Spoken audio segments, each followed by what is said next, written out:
மேலே ஏறிக்கொண்டே போகணும். ஒரு மலையில் ஒரு பாதையில் போகணும். ஏன் நம்ம முன்னால் வழிகாட்டி கொண்டு செல்ல வேண்டியதானே? அது நடக்கின்ற பொறுப்பும் நம்மை சேர்ந்தது, விலைகள் கழிக்கின்ற பொறுப்பும் நம்மை சேர்ந்தது.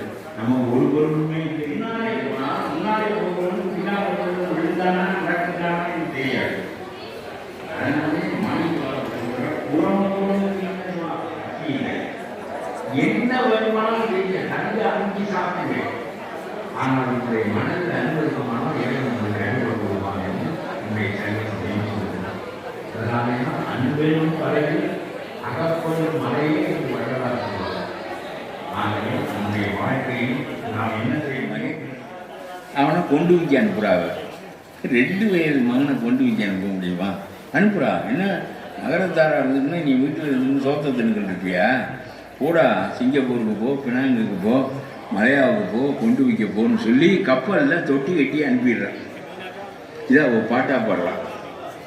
கப்பலில் தொட்டி கட்டி அனுப்புனா இந்த 2 வயசு பிள்ளைக்கு யார் துணைன்னு கேட்டபோது அவன் சொல்கிறான், இந்த சொக்கனை காலமெல்லாம் கும்பிட்டமே, அவனுக்கு என்ன வேலை, போய் துணை இருக்கட்டுங்கிறான்.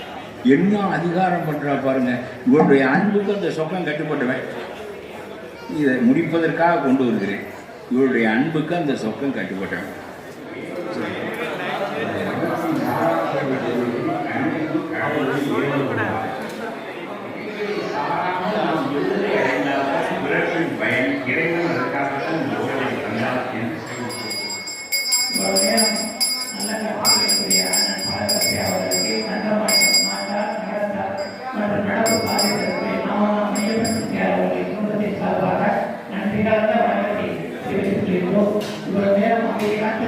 அனைத்து நல்ல உள்ளங்களுக்கும் நன்றிகளை தெரிவித்துக் கொள்கிறோம்.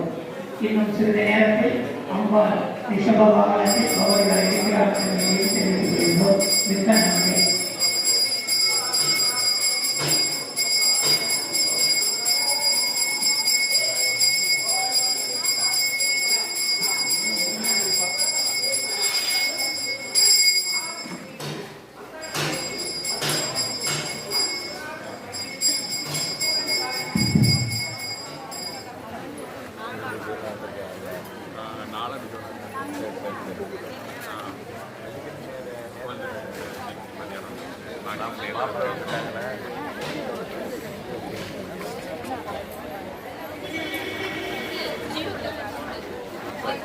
सरकार